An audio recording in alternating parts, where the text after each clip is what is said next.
Ako mabayad sa yan. Kaya inis ko na makasawa ang dami.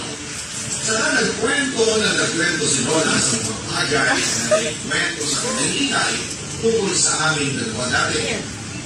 Mula sa niya sa Ilay, at bago na ako sa kanina na imulis kagad si Ilay dahil may meeting daw siya. Ang tamang ni Lola Precious ang naiwan. Samantala ni Lola ang pagkakataon niya, bigla niya sinabi sa akin na mahal ko rin ako kanina. Dahil hindi raw nawala yun. Ano, ganay baso? Isip ko na nagkasa si Ilay natin. Buong magdamag ako hindi nakatulog sa mga sinabi ni Lola.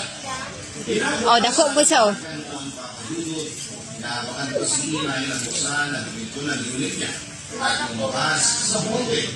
Naluksan niya kung ito ay nakita niya ako na upil na ulan ni Ilay. Isang sana niya ang ito noon